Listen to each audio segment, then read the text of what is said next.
Goldberg, the Director of the Center for Nonprofit Studies at Austin Community College, and welcome to Civil Society, where we explore issues affecting our communal well-being through a nonprofit lens. We're a proud partner of ACCTV, but given the COVID-19 pandemic, we're going virtual for our fourth season. Our center is fully committed to being an anti-racist organization, to accelerating our own personal learning journeys, confronting our biases and blind spots, and creating opportunities for others to do the same. This episode is the first in a series on the Hispanic Latinx experience in Austin. In January, we'll explore the Asian Pacific Islander American experience, and then follow that by an exploration of the Native American Indigenous experience in Austin. Our 9-part series on the Black experience in Austin, which we completed several weeks ago, can be viewed on our website. As we said in our public statement on racial equity several months ago, we're moved by a new sense of urgency to heighten our community's consciousness of institutional racism and systemic impediments to racial equity, and to aggressively progress on the continuum to racial equity to fulfill America's promise for all of its inhabitants. You can access recordings of earlier episodes and register for future programs at nonprofitaustin.org. My guest today is James Aldrete. He'll tell me if I've said that right or not in a few minutes. A political communications consultant who is helping to diversify the coalition behind today's progressive victories. His firm, known as MAP, short for Message, Audience, and Presentation, Inc., has helped expand awareness and accountability on the issues of immigration reform, as well as access to healthcare and educational opportunities. James served as a member of the Obama media team in 2008 and 2012, with a specific focus on Hispanic media and engagement. Prior to founding MAP, Aldrete served as the Deputy Press Secretary to the Ann Richards for Governor campaign, and as Creative Director for Gold Communication, which is an affiliate of Public Strategies. He received his Master of Arts in Speech Communication from the University of Texas at Austin. A very active volunteer, James serves as the chair of the board of directors of Every Texan, which advocates for public policy that supports social justice. He's also the chair of the Advisory Council for UT's Voce Oral History Center, as well as a member of the board of directors for Austin PBS and El Buen Samaritano. The opening screen of his company's website quotes Cesar Chavez, and it says, "The fight is never about grapes or lettuce. It's always about people." That's very insightful, very powerful in its self-evident simplicity. Welcome, James. It's great to have you on here. Thank you, Barry. I appreciate the opportunity. And it's also great to kick off our series on the Hispanic Latinx experience in Austin, right smack dab in the middle of Hispanic Heritage Month. So we just lucked out, actually. So James, before we go and launch into the series of questions about some of the substantive issues that are affecting the Hispanic community, Latinx community, tell us a little about yourself and why you're doing the work you're doing. Sure. I did grow up in a political family, at least the one generation of political family. Both my folks came from border towns, from Brownsville and from Del Rio. Both of them were from large families, one of 11. For my dad, serving in World War II in the GI Bill, it was the GI Bill that gave him the chance, along with kind of what created a whole middle class for Mexican Americans especially, a chance to be the first in his family to go to college. It went from there to law school.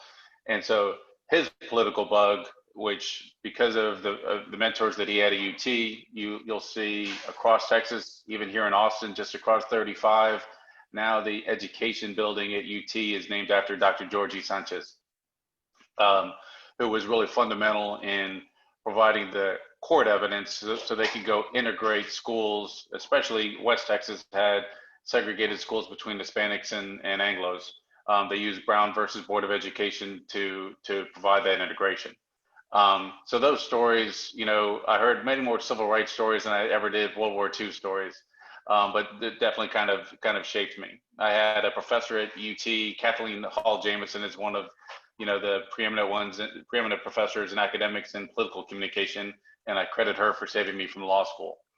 And then at a certain point, as the firms that I was working with was doing more corporate stuff, I was just, less motivated, and it was an opportunity to finish up my master's and then dive more into what I wanted to do, which was, engage Hispanics in the political process, do the work that my father kind of showed me, but in a different way, in a different path, and helping integrate and get more voices in the process. Excellent. So a lot of folks are confused over language, and language has become extremely important in today's times. So what is the difference between using the word Hispanic or using the word Latino or Latinx? I was having this conversation yesterday too, because one of the groups that I volunteer with was using Latinx, and I will just kind of grin and bear it. It's not my preferred term. But really, I think what we learned from the whole movement right now is you have to respect how people self-identify. The majority of people right now, there are some polls that show that Latinx is used by maybe 3% or even recognized by only 3%. But it really has started off, a movement of college organizers that wanted to make, a term that was not binary, that was more gender inclusive of different gender identities. And so, but this is a discussion that's been going on for decades. Again, for my father's generation, Spanish was their social language. Spanish was where all the jokes were in. But if you ask them what they were, it was American. And the civil rights group, which was all Latino, was the American GI Forum. They were not as fond, of the term Chicano. But I personally am incredibly grateful for all the Chicano activists that brought new awareness and brought in a new generation. If you look at Pew Research Center, shows Latinos growing. Hispanic is still predominantly used in Texas. Latino is still less used than Hispanic in Texas. And Latinx is a growing kind of organized movement. But the reality is most people will identify themselves by their nation of origin. I'm Mexican American, or you'll see the Cubanos say Cubanos. They won't say Latino or Hispanic first. There still is kind of a connectivity, despite whatever, different terms that people use. Well, that then raises the question, I think, that about the diversity of, let's just use the word Hispanic for the rest of our time together. Sure. So what the diversity of the Hispanic community, can you talk a little bit about the diversity of the Hispanic community? Yeah, and let me just focus on Austin and Texas first. Absolutely, that's what we're interested in. Overwhelmingly, the community has been dominated by Mexican Americans. But really, if you're looking at differences, it's much more so in generational level. Both my parents were born in the US, but I'm the youngest of 5, and was on my mom's side, she was the youngest of 11. So my grandparents go into the 1800s, so what you have is kind of the old Tejano families are much more of a minority. What you had really in the growth during a period of immigration, we've now seen, and all the demographers talk about, the real growth in second generation Hispanics. So this difference between those that are closer to the immigration level are a much larger group. Those that have kind of assimilated and get to enjoy hopefully some level of middle class life, Tejanos and old, Mexican Americans. That's where you kind of see a large difference right now. We worked on a campaign in the Dallas area for Congressman Martin Frost at the time. This was after redistricting paired him with Pete Sessions. We had to double the turnout in Oak Cliff. And we did. It still wasn't enough, but we brought his Hispanic Advisory Council together, And when they left, it dawned on me, none of them lived in Oak Cliff. They all drove away in Mercedes and Audis and nice cars. And the sense of where the booming population is. The other aspect of it is, with many traditions, but it's ingrained with Hispanics, is just respect for elders. What you see, the power shift, and it's fascinating, and I applaud it, is really just the empowerment of youth. It is a very young culture right now, and is also, these second generation kids have had to be adults from an early part of life. They've had to translate for their parents. They've had to kind of navigate, both worlds for their parents. They could live a little bit more in one language. And they're the first generation to go to college. Families are looking to them, for voting, for civic involvement, for how to get in, schools or other parts of it. And it's not necessarily the respect for elders, which you used to kind of have in the 70s and 80s. Interesting. In a study by the Center for Talent Innovation called Latinos at Work, Unleashing the Power of Culture, which was reported in the Harvard Business Review, it said that most Latinos in the US do not feel, and again, I'm assuming nothing much has changed since 2016, do not feel that they can bring their whole selves to the office.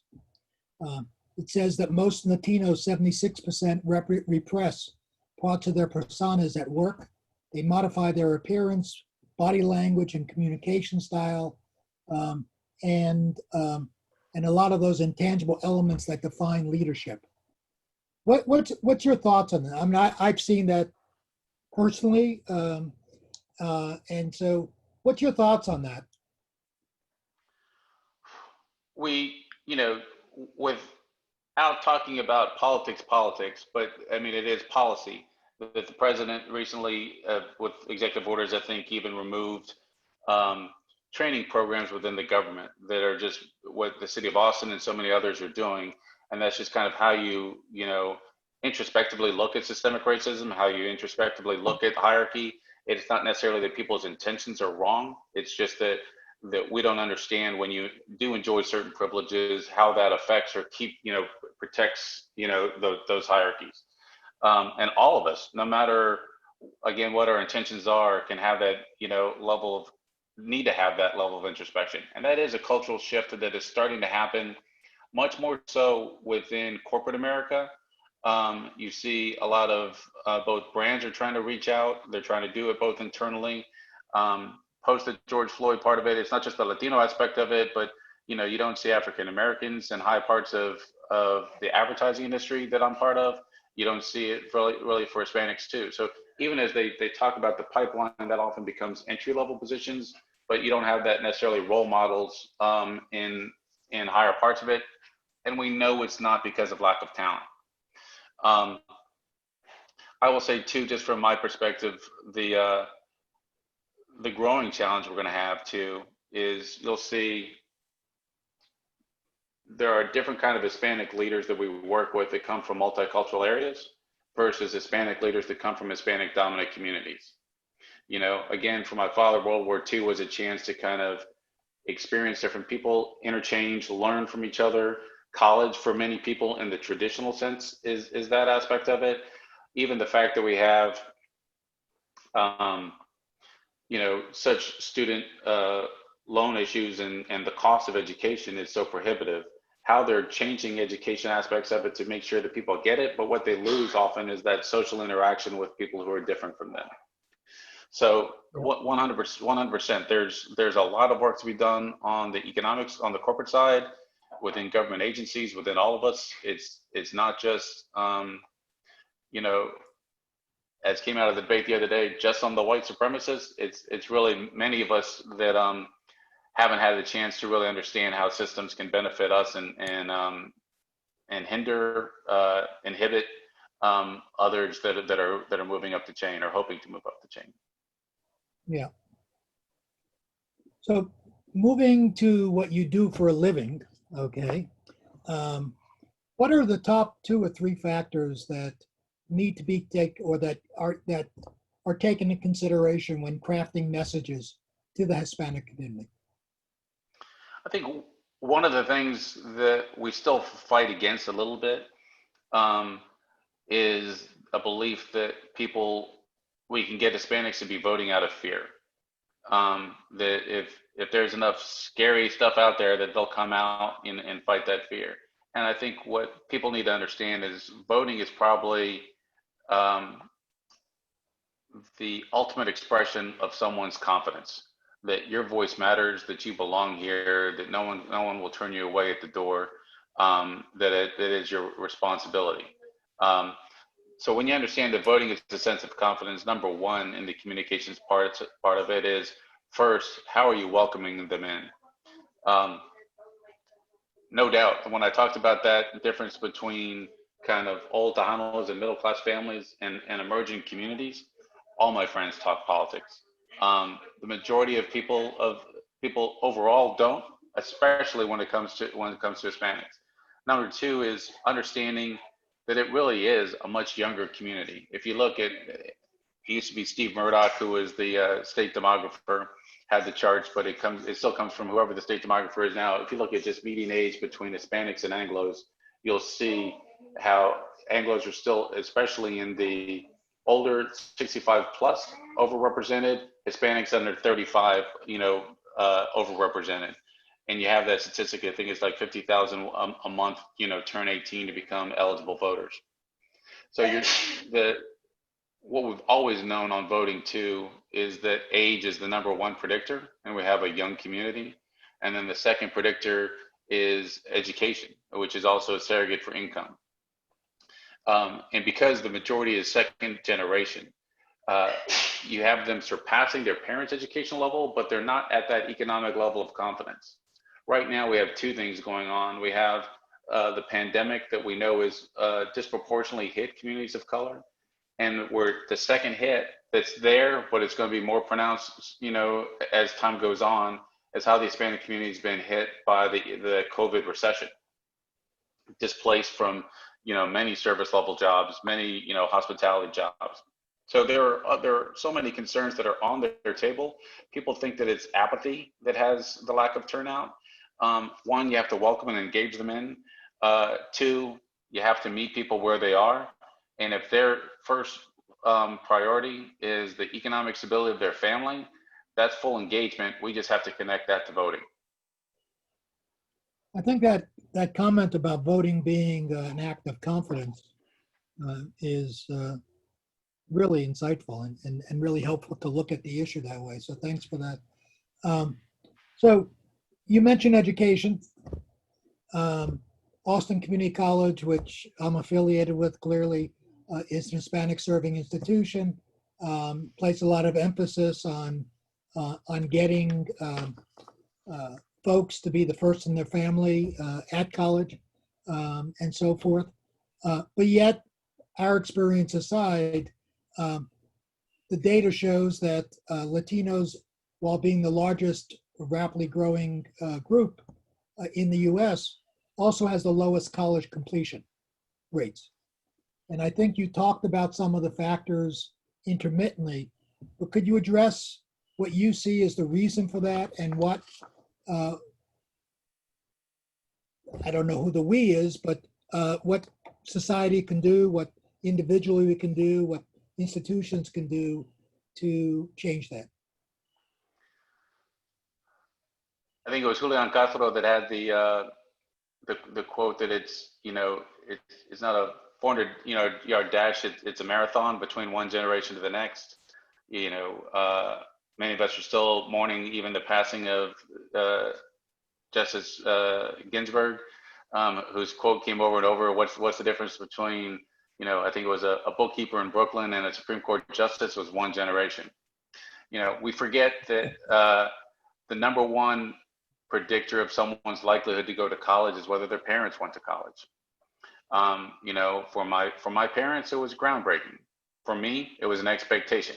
It would have been disturbing had it gone another direction. That's where the chaos was. It wasn't in whether I would go or not. So that sense of and we know too, just the importance of parental involvement, the ability to just kind of have a safe place to, to study and learn.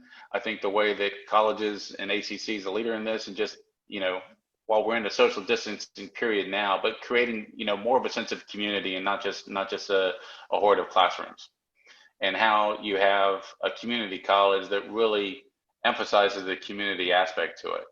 But there needs to be, outreach when you are that first generation, especially. My wife works at St. Edward's University, and I've had a chance to go to dinner and lunch and meet some of the camp students, which is the college assistant migrant program. And the responsibility they carry already in providing for their family and sending money back.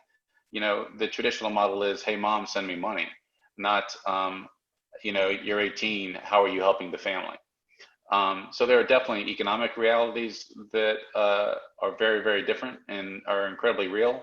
And so what you see typically is that median age change for when people are going to college. You see, that whole push, on the 4-year aspect of it that happened several years ago, as if students were just lazy, goofing off, and sitting with their espresso and just taking classes for fun. Life happens. So how you can create that environment, because economically, we know we all benefit when we increase those graduation rates, when we get those, certifications. So there's just a lot of work to do. But the two things, again, is when there isn't that family support and students carry an obligation to help economically on their families, it's a different model, and we need to have, more lines of communication and more lines of support and alternative models to make that work. Because we have limited time, I'm going to jump to another topic. I'd love to explore that further, but I'm going to jump to another topic, and that is something which you've worked on professionally in terms of health disparities. Studies show that there are gross health disparities between Hispanic and Anglo communities. Why is that the case, and who and what can be done about that?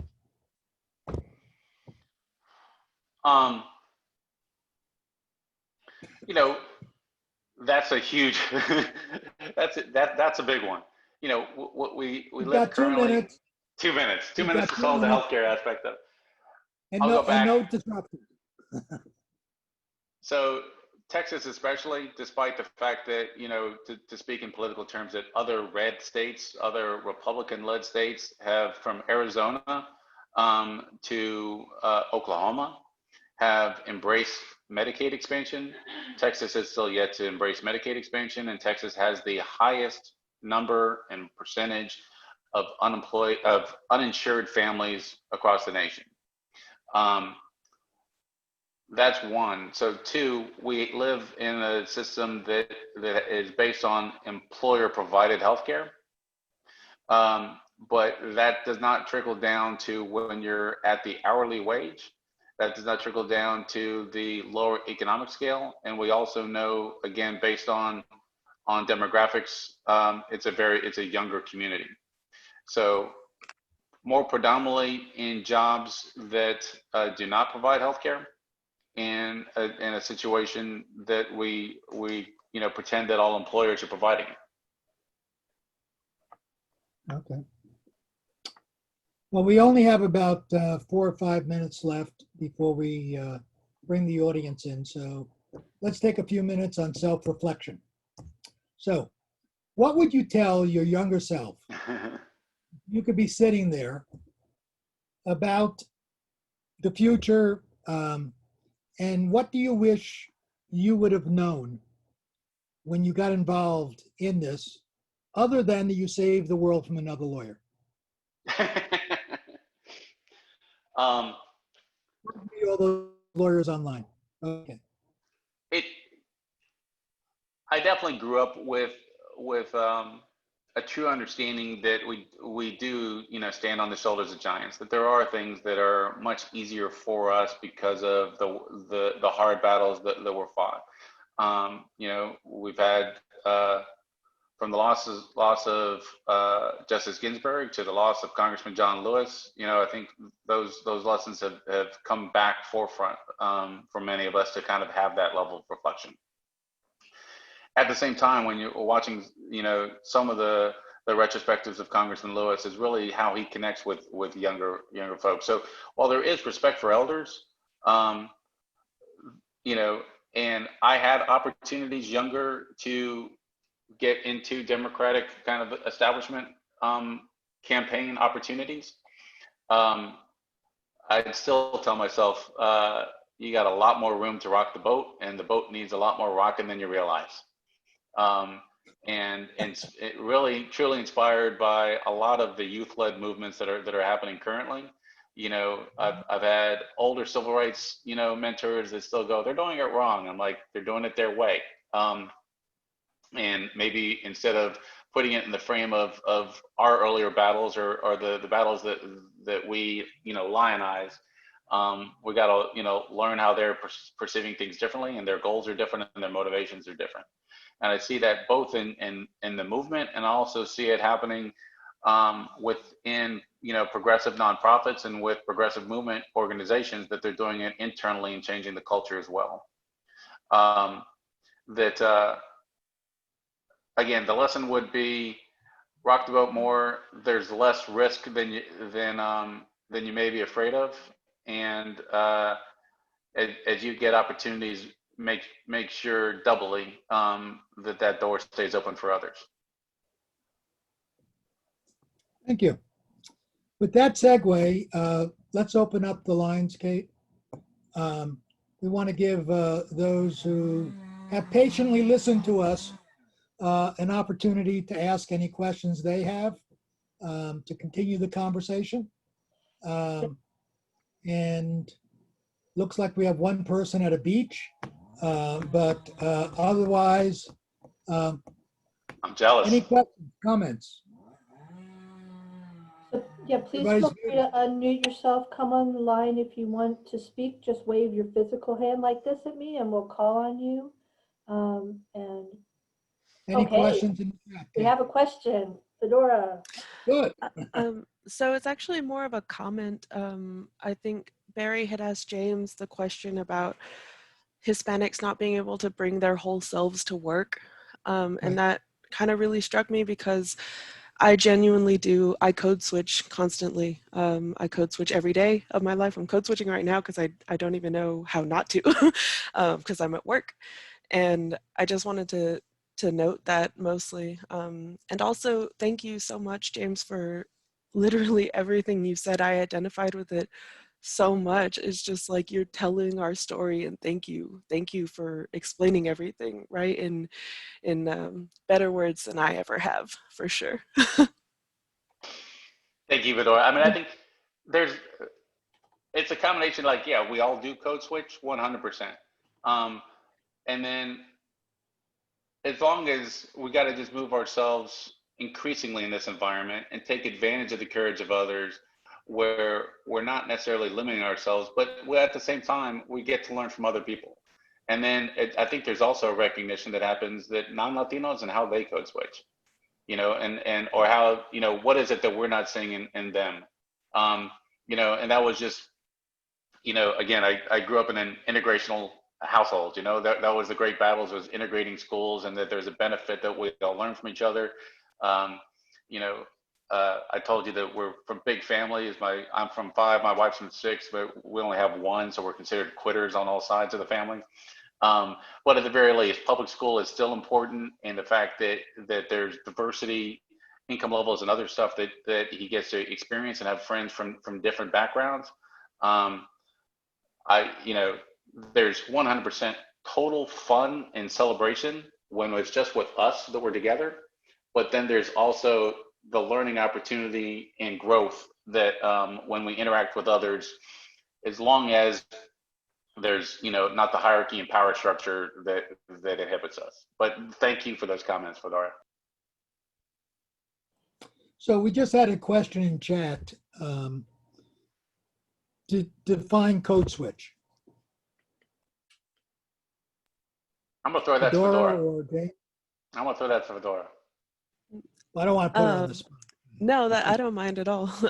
That's the point of it. I guess that's the whole thing with code switching is you're on the spot and you have to change the way you speak so that it's so that it's received on the other end, right, by the listener. So how, let's see, I'm just going to put it very plainly, how I would be with my family, I would talk a little differently. I would speak, maybe my accent would come out and we'd be chilling and it'd be fine and everything's whatever and everything's great, it's wonderful. And then when I come to work, it's incredibly different. I would never do that. I would never act wild or childish or anything that someone could use against me. Even my last name, I consider a code switch. I am, I consider myself kind of fortunate to have this last name. My father's dad remarried, or sorry, my father's mother remarried, and she married a white man with the last name Stakes. And I genuinely feel that it has afforded me the opportunity to get interviews. So code switch kind of gives someone who doesn't speak like American more of an opportunity. I don't know. James, if you want to fill in with this is what I mean, like you can say things better than I can. No, You there's, said it pretty well, though. definitely. Um, on both sides, I guess, of a power dynamic, and this is slightly off code switching, but it is just, how we interact with each other. There are people that have that privilege in organizations I volunteered with want to feel in a familiarity and informalness, and then they don't understand that they're not necessarily listening or being respectful. On the other side, there can be groups of teams that just start speaking Spanish to each other because it's the informal social way. It's a sense of connection. And both, does it frighten people that they're talking about them or other stuff? There's those are other dynamics.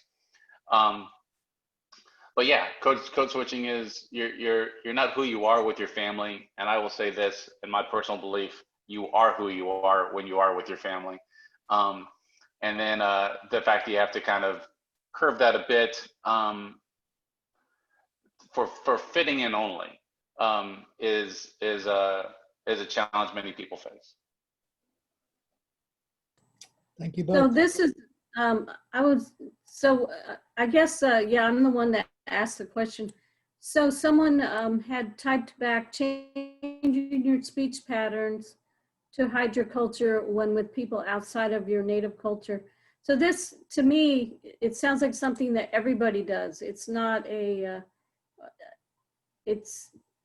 we all have to go to work and we act professional at work. For example, like we don't talk to people at work like we do in our family. So or does it have more to do with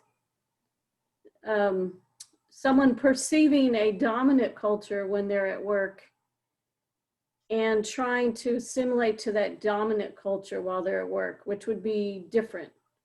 I guess that's what I'm trying to figure out, the difference there. Is there a difference, or is it all the? I think some of it is just natural, and the fact that we get to live in diverse environments, hopefully, that we get to work in diverse environments, hopefully, that we get to meet people from different backgrounds, hopefully. But when there is a dominant culture and certain things are unacceptable, but then there's certain things that are acceptable, because it's maybe not professional, but just still are not quote unquote professional.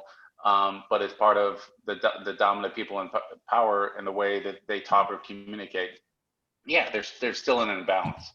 And the question is, sure, that we have a common language, that we get our work done. You write a report, you're not going to do it in Spanglish.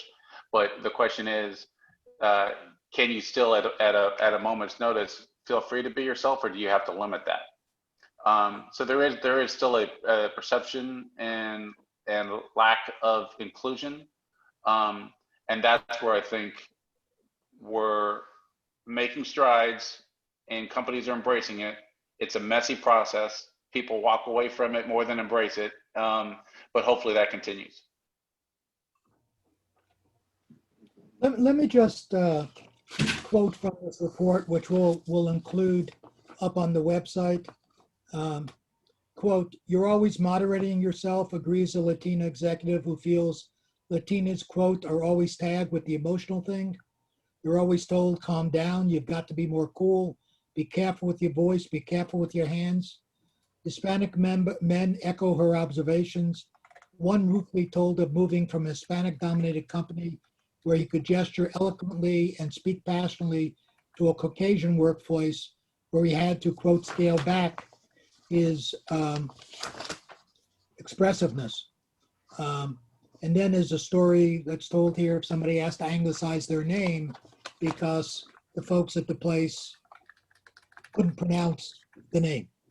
So, I think that it is very much a challenge everybody faces on one level, but I think it's certainly faced much more by when the culture is significantly different, or aspects of the culture is significantly different. Other questions? You're going to force me to ask them a question. Oh, Daniela has a question. Hi, thank you so much for speaking with us today. It's not like fully coherent, but I was listening to you talk about how there's a lot of respect for elders in the Hispanic community and Latino communities and that culture, but also that there's this empowerment of youth. And so I was kind of wondering how that dynamic plays into politics. And I don't know if you have any insights on that or how youth might approach that conversation with some of our elders. I mean, especially if you look at United We Dream, it's 100%, youth led, or younger as compared to so many others. So, and they are, I think, an increasing voice more than the traditional forms on the Hispanic part of it, of like LULAC, and others. They're more active. They're, I'd say the same thing. Those I guess what I was saying is partly because they've navigated from the beginning, which could just be talking with teachers, talking with, any kind of healthcare stuff, helping their parents, through a bilingual world. They are the kind of go-to for many families. If you look at where the majority of the Hispanic vote is now, it's youth. And that reality needs to sink in with more and more people. And I guess my only point is, what you try to watch as a communications person is things that happen organically. So we're not necessarily trying to elevate the youth aspect of it. Organically, you see that leadership happening, and so that's where we want to make sure that we're tapping into. Thank you. I apologize if that wasn't that coherent.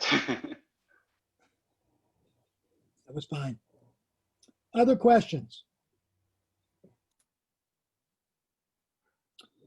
So while we're waiting for something to percolate out there, let's talk a little bit about immigration, which is clearly a major issue perceived publicly as relating heavily with the Hispanic community.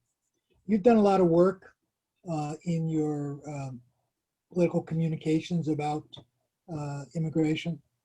Can you talk about what you think about what's going on right now in that whole arena?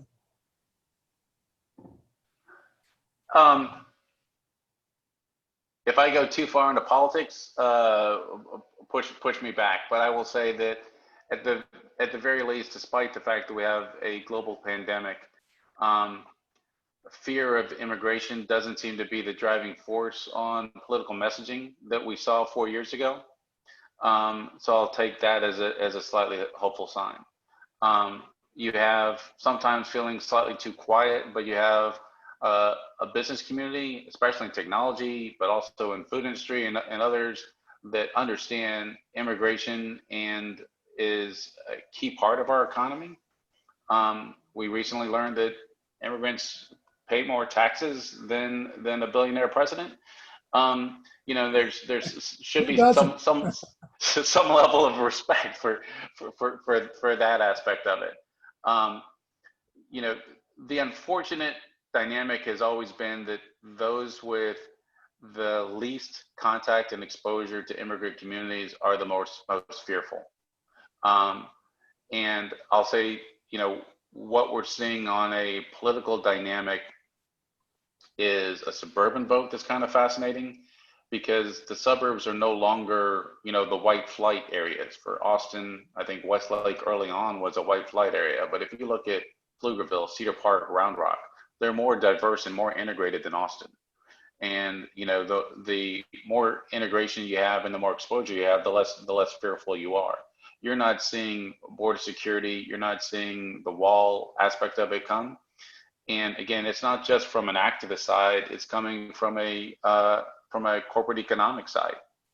And hopefully, we'll have a dynamic that it can be addressed thoughtfully soon. But right now, we're not in a period of thoughtful political civil discourse. It's true. Can Any I ask questions? what? Sure, Yeah, please. what do you do in the advertising business, and is it related to being Hispanic at all? Like, is it like a wing of, you know, is it does that make sense? Yeah, so you're asking what do I do and how it fits in? Yeah, and like, are you like a wing of the company that, you know, has been hired to deal or to make deals with Hispanics, or you, as a Hispanic Sure. in the company, you're like at a job that's all encompassing and not related to his, you know, because I know there's, I used to work in making commercials, and there would be certain agencies that would only hire Latino actors. So that's what I mean by, you know, the difference there. So it's always kind of, I think about my background, but you know, both my folks were Depression era kids. And so they always had this sense of, you always have to have something to fall back on, security. So at some point, it's not that when I started my own business, it's not because I'm entrepreneurial, it's because I was unemployable. So, you know, out of no other choice, I hung up my own shingle. And really the chance at that time, all the Democratic money, almost 95, 100% of what we do is political communication and advertising. And I do it solely on because of my beliefs on the Democratic and the progressive, different progressive causes. And at the time, the larger paid consultants were Democrats were still fighting and holding on to kind of an old East Texas, where a lot of the populism, you know, history of Texas political movements have come from. We've lost East Texas decades ago. I went south, and you know, quickly had a chance to work in 3 open seat Hispanic congressional races. And after those 3, we had a chance to work on the Obama campaign to kind of engage Hispanics. So I get to do what I love, and my passion is definitely full engagement, and to do that primarily with the Hispanic community. We have, you know, a number of African American clients we work with. We work with a number of progressive organizations, from teacher unions to Planned Parenthood. Part of what we help them with, but not all of what we help them with, is you know, making their supporter and their engagement following more diverse. You know, just to speak of Planned Parenthood for a second, if you go into any clinic, you'll find that overwhelmingly it's Latinas and Latinos that are the clientele. If you go into their donor base and to their activist people on who speaks up on their behalf, it becomes much more predominantly Anglo. So helping that integration is a large key of it. Back to you, Barry. Sorry. thank you. So I have a question for you, Mr. Aldrete. Do you currently have a campaign or somewhere that you are trying to engage Hispanics to vote? Are you working with Biden or any associations that are helping people understand the importance of voting? So a large part, and the census does this over and over, and they ask people why they don't vote. You'll find that they say, and we need to start believing them, that they don't feel like they're informed enough, that they don't have the basic information. So even as you're working with direct campaigns, it's maybe not beyond we haven't done any direct voter registration part of it, but you have to go back to make sure that they feel like they have what they need to know to make their solid vote. Again, we talked earlier that it's kind of a sign of confidence. So currently we're working with a number of organizations supporting, involved in the Senate race in Arizona, which is Mark Kelly against Martha McSally. And so we're on the side promoting Mark Kelly. Here in Texas, we're helping out MJ Hagar, who's challenging John Cornyn. And then, we made a choice early on while we worked with both Obama and with the Hillary Clinton campaign. We're working kind of what they call the independent expenditure side. And so we're working this cycle with Everytown for gun safety. Started in the aftermath of Sandy Hook. And especially we got a chance to commemorate the 1-year anniversary of the massacre shooting in El Paso at the Walmart. And a reminder to people that these are the things that you need to know where your candidates stand. And Equis Labs did the research, and it is important to Hispanics to know where people stand on universal background checks or background checks for any gun purchase. So making sure that Hispanic voters have the basic information, we definitely connect research with what we're trying to communicate, so we up their confidence and their motivation to vote. That's great. Thank you so much for your help. Thank you, Maria. And if there's any website that I can go to see if I can help volunteer time to maybe let some Hispanic people know about, the differences and why it's important to vote. If you'll send it on the link, I'll be happy to look into it and sign up. Awesome. I'll after this, I'll pass it to Barry to forward along. Thank you. Appreciate it. You might want to touch base with Alicia Del Rio at the college. Oh, yes, I know Alicia Del Rio. Yes, she works at the college. And I know at one point I was part of I was going to be doing the campaigning, but when COVID hit, we ended up not having those meetings anymore because It'll be a resource for you. Yeah. Okay, listen to what James sends along. Thank you. It looks like Daniela has another question here. Good. Yeah, it's kind of a follow-up to Mireya's question, and that was kind of just going to be, do you have any resources to point us to a site, hopefully, a resource for college students who don't feel informed? We have a voting event later today for college students at ACC. So do you have any resources for those students who don't feel informed and confident in their decision to vote? I at least, things that I track on social media is Voto Latino. I think Voto Latino has got a very extensive, website and information. And then again, their social media is a way for, especially myself, for all people to kind of follow. You also have a project that was started by some San Antonio folks, but is national as Latino Victory Project. And you'll see a number of races that they're highlighting. And both of those, are nonpartisan. The majority of where issues are landing and affecting our community, unfortunately, fall on one party over the other. So you'll see that preference, but they're both nonpartisan and they both do their research. Thank you so much. Mm-hmm.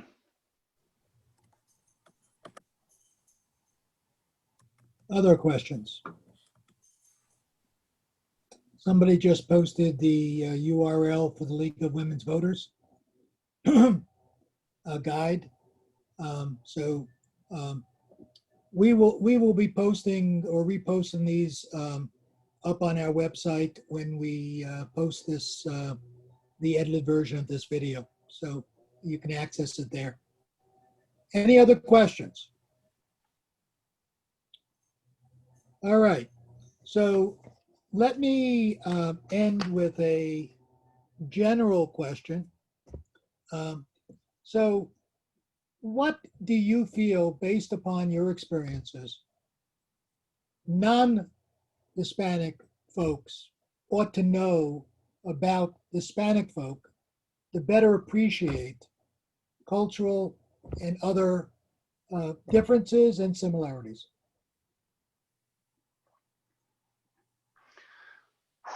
If I hesitate, it's just because I have to watch myself too. That I think that despite all the differences and diversity within the Hispanic community, I can still feel very at home at a backyard asado, with a Cuban family or with people. There's still, a warmth and a connectedness. But just because I come from large families, my son won't. There's plenty of people who don't. There's plenty of people that, who come from, challenging families too. So even to say family overall, I think what we all need to do, across all cultures, is ask questions, listen, learn, and any chance you get when we get past this to break bread. That's how we kind of get to know each other. That understanding, as Fedora brought up in the conversation on code switching, and the topic that you brought up, Barry, too, about how people feel like they limit themselves. I think we have to be aware of that.